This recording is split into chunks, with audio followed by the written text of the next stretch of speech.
요한복음 21장 15절에서 25절의 말씀, 조금 길지만 함께 읽으실 때 번갈아 가면서 교독해 주시고 마지막 절은 함께 읽도록 하겠습니다. 그들이 조반 먹은 후에 예수께서 시몬 베드로에게 이르시되 요한의 아들 시몬아, 내가 이 사람들보다 나를 더 사랑하느냐 하시니 이르되 주님, 그러하나이다. 내가 주님을 사랑하는 줄 주님께서 아시나이다. 이르시되 내 어린 양을 먹이라 하시고, 또 두 번째 이르시되 요한의 아들 시몬아, 내가 나를 사랑하느냐 하시니 이르되 주님, 그러하나이다. 내가 주님을 사랑하는 줄 주님께서 아시나이다. 이르시되 내 양을 치라 하시고, 세 번째 이르시되 요한의 아들 시몬아, 내가 나를 사랑하느냐 하시니 주께서 세 번째 내가 나를 사랑하느냐 하심으로 베드로가 근심하여 이르되 주님, 모든 것을 아시오매 내가 주님을 사랑하는 줄을 주님께서 아시나이다. 예수께서 이르시되 내 양을 먹이라. 내가 진실로 진실로 내게 이르노니 내가 젊어서는 스스로 띠뛰고 원하는 곳으로 다녔거니와 늙어서는 내 팔을 벌리리니 남이 내게 띠띠우고 원하지 아니하는 곳으로 데려가리라. 이 말씀을 하심은 베드로가 어떠한 죽음으로 하나님께 영광을 돌릴 것을 가리키심이 이러라.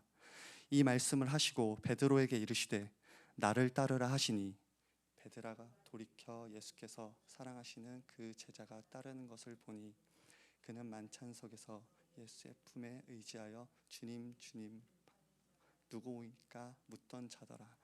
이에 베드로가 그를 보고 예수께 여짜오되 주님, 이 사람은 어떻게 되겠사옵나이까? 예수께서 이르시되 내가 올 때까지 그를 머물게 하고자 할지라도 내게 무슨 상관이냐? 너는 나를 따르라 하시더라. 이 말씀이 형제들에게 나가서 그 제자는 죽지 아니하겠다 하였으나 예수의 말씀은 그가 죽지 않겠다 하신 것이 아니라 내가 올 때까지 그를 머물게 하고자 할지라도 내게 무슨 상관이냐 하신 것이로라. 이 일들을 증언하고 이 일들을 기록한 제자가 이 사람이라. 우리는 그의 증언이 참된 줄 아노라. 함께 읽으시겠습니다. 예수께서 행하신 일이 이 외에도 많으니 만일 낱낱이 기록된다면 이 세상이라도 이 기록된 책을 두기에 부족할 줄 아노라. 아멘. 할렐루야. 네.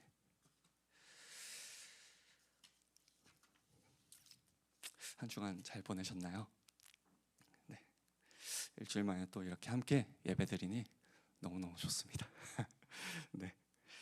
오늘도 은혜를 사모하며 너는 나를 따르라는 제목으로 함께 말씀을 나누고자 합니다.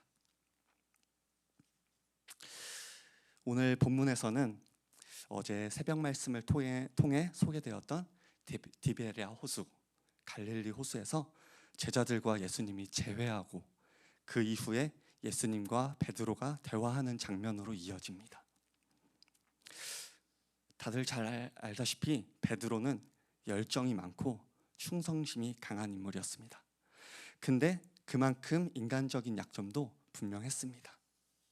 마태복음 14장에서 물 위를 걷는 예수님께 먼저 나아갈 만큼 열정적이었고, 그리고 그랬지만 곧바로 물속에 빠지죠.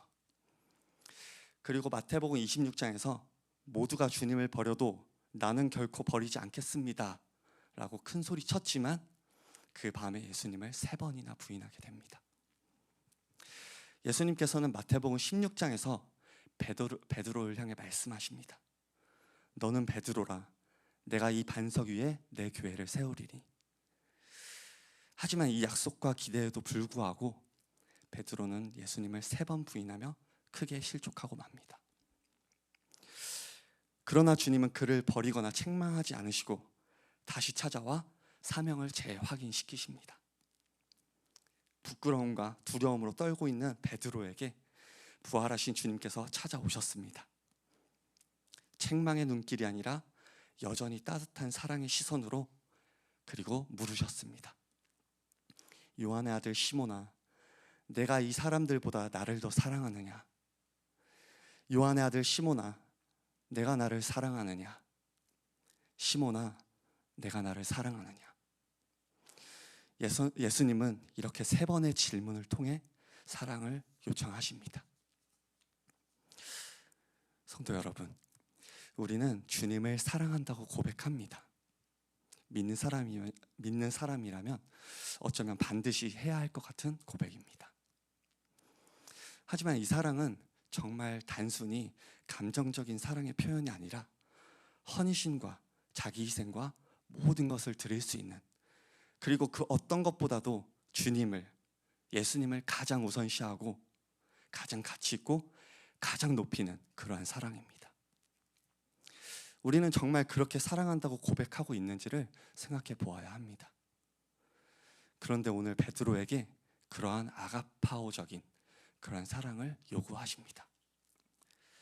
예수님께서 첫 번째와 두 번째 요청하신 이 사랑은 바로 헬라어의 아가파오의 사랑입니다.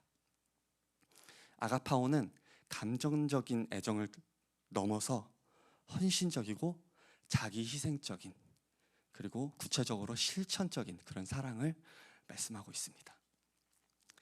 예수님은 베드로에게 너는 나를 위해 내 삶을 내어줄 수 있는가? 라고 물으신 것입니다. 하지만 베드로의 대답은 더 이상 이전의 그 당당한 모습을 가지고 대답할 수 없었습니다. 대신 그는 낮은 단계의 사랑인 필레오라는 단어를 사용합니다. 필레오는 친밀한 우정이나 인간적인 애정을 뜻합니다. 베드로는 왜 아가파오가 아닌 필레오로 표현을 했을까요? 아까 소개했듯이 베드로는 예수님을 가장 잘 따르고 열정적인 인물이었습니다. 근데 결정적인 순간에 예수님을 부인했죠. 이러한 사건 이후에 예수님과 재회하여 예수님께서 자신을 사랑하냐고 질문하십니다. 성도 여러분, 정말 예수님을 사랑하십니까? 정말 이 세상의 그 어떤 존재보다, 그 어떤 것보다 예수님이 내 인생에 가장 우선시되고 가장 사랑하는 분으로 존재하고 계십니까? 베드로는 자신의 연약함을 깨달았습니다. 그래서 단순히 소극적인 고백으로 변질된 것이 아닌 자신의 연약함을 깨닫고 겸손함을 가지고 자신의 그 작은 믿음, 작은 사랑의 표현일지라도 그의 최선의 믿음을 가지고 고백한 것입니다. 그게 필레오의 사랑이었습니다. 예수님은 두 번째로 같은 질문을 던지셨습니다. 내가 나를 사랑하느냐?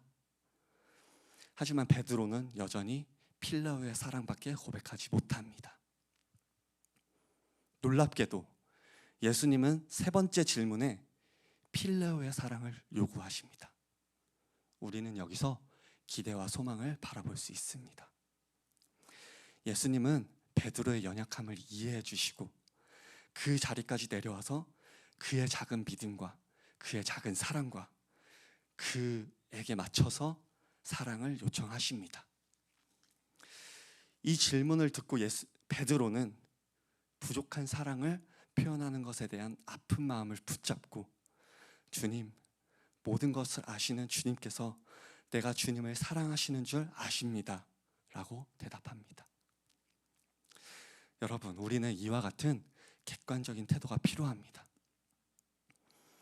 이전에 베드로와 같이 자만할 수 있고 경솔할 수 있는 그러한 주님을 향한 사랑과 그 경외함과 그 진실된 믿음을 우리는 진정성 있게 마주해야 합니다.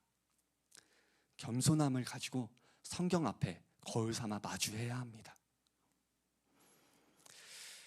믿음으로 물 위를 걸었던 그 베드로도 그러한 베드로조차 예수님을 3번 부인하고 괴로워했습니다. 우리의 믿음은, 우리의 사랑은 결코 우리의 힘으로 되는 것이 아닙니다. 우리의 믿음과 우리의 이 경외함과 사랑함은 우리의 힘이 아닌 성령의 능력에 힘입어 이루어 나가는 것입니다. 이러한 베드로의 고백, 자신의 부족함을 있는 그대로 인정하는 겸손과 그럼에도 불구하고 주님을 사랑하고 싶어하는 그러한 진심이 담겨있는 그러한 고백을 통해서 예수님께서는 베드로에게 다시 한번 사명을 맡기시고 회복시키십니다. 15절에서 17절 하단에 내 어린 양을 먹이라. 그리고 내 양을 치라. 그리고 내 어린 양을 다시 먹이라. 이렇게 명령하십니다. 이 명령은 베드로가 교회의 목자로서 양떼를 돌보고 섬길 책임을 맡게 될 것을 의미하고 있습니다. 예수님은 요한복음 10장에서 자신을 선한 목자라고 부르시며 양들을 위해 기꺼이 생명을 내어 놓으셨고, 베드로 역시 그 길을 따르도록 부름을 받으신 것입니다. 단순히 말로만 주님을 사랑합니다가 아니라 실제로 교회를 돌보며 생명을 내어놓는 사랑을 실천하는 자리가 베드로에게 주어진 사명이란 뜻입니다. 그리고 이 사명은 예수님이 이전에 말씀하신 너는 베드로라, 내가 이 반석 위에 내 교회를 세우리니, 이 마태복음 16장의 말씀이 이 약속이 다시 회복되는 순간이기도 합니다. 하지만 이러한 회복의 상황 속에서도 놀랍게도 베드로는 또다시 인간의 연약함을 내비칩니다. 인간의 연약함이 대단하고 놀랍습니다. 예수님께서 그의 죽음을 통한 그 영광을 예언해 주시며 사명을 회복시켜 주셨음에도 불구하고 그 인간적인 시선으로 옆에 있는 요한은 어떻게 될지 인본적인 평가, 그리고 자신을 드러내고 싶어하는 그러한 내면을 가지고 연약함을 보이며 비교합니다. 예수님께 집중하던 시선이 일순간 인간적인 시선, 세상적인 시선으로 빼앗기게 됩니다. 성도 여러분, 우리는 인간의 연약함을 인정해야 합니다. 우리의 죄성을 인정해야 합니다. 주님을 향한 열정이 아무리 뜨거워도 베드로가 그러했듯이, 믿음의 선진들이 그랬듯이 인간의 연약함 앞에 우리는 쉽게 무너질 수 있습니다. 그러므로 우리의 연약함을 인정하고 주님을, 그리고 성령님을 의지하는 태도가 반드시 필요합니다. 하지만 우리의 소망은 이러한 예수님께서 베드로의 작은 믿음, 그리고 작은 사랑, 그리고 인간의 연약함을 보일지라도 끝까지 포기치 않으시고 우리에게 말씀해 주십니다. 너는 나를 따르라. 베드로는 이후 진정으로 변하기 시작했습니다. 한때는 아가파오라고 큰 소리 치던 그러한 자신이 이제는 필레오조차 부끄러워하게 되었지만, 예수님은 그 작은 사랑을 귀히 보시고 교회라는 반석 위에 세우는 지도자로 다시 세워주셨습니다. 수많은 사람을 섬기고 마지막엔 자신의 생명까지 바치며 하나님께 영광을 돌리는 길을 걸어갔습니다. 주님은 완벽한 사랑과 대단한 능력을 가진 사람만 쓰시는 게 아니라 작고 부끄러운 사랑이라도 진심으로 드리는 이들을 기쁘게 받아들이고 결국 그 사랑을 아가파오로 자라나게 하십니다. 그러니 우리가 해야 할 일은 오직 주님만 바라보면서 나에게 주어진 작은 사랑일지라도, 작은 믿음일지라도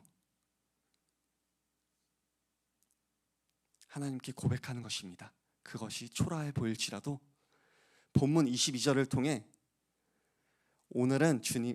오늘도 주님은 우리 각 사람을 향해 말씀하십니다. 너는 나를 따르라. 이 부르심 앞에서 주님, 제가 가진 사랑은 너무 부족합니다. 그러나 주님께 드리고 싶습니다. 이렇게 고백할 때 주님은 그 작은 사랑조차도 귀히 여기셔서 놀라운 사명으로 연결하십니다. 부족함, 연약함, 낙심함, 이러한 모든 것들을 주님 앞에 내려놓고 내게 맡겨진 길을 따라 기쁨으로 달려나갈 수 있길 소망합니다. 그리고 그 길 위에서 비록 처음에는 작은 필레오라도 마침내 아가파오로 자라나는 은혜를 경험할 수 있기를 바랍니다. 주님은 변함없이 우리에게 말씀하십니다. 너는 나를 따르라. 그 한마디가 오늘 우리에게도 견고한 믿음과 기쁨이 되길 소망합니다. 기도하겠습니다. 하나님, 오늘도 말씀을 통해 은혜 주시니 감사합니다. 저희가 이 말씀 붙잡고 삶을 살아갈 때 베드로처럼 연약한 순간일지라도, 연약한 모습을 보일지라도 저희를 끝까지 포기치 않으시고 붙잡아 주실 줄 믿습니다. 부족하고 작은 믿음일지라도, 주님이 보시기에 작은 사랑일지라도 너는 나를 따르라는 그 말씀에 순종하며 나아갈 때 저희의 걸음걸음마다 성령의 능력으로 이끌어 주시고 주님의 장성한 분량에 이르러 주님의 기쁨에 참여하고 주님의 영광을 드러낼 수 있는 저희들 될 수 있도록 인도하시고 이끌어 주시옵소서. 이 모든 말씀 우리 주 예수 그리스도 이름 받들어 기도드립니다. 아멘.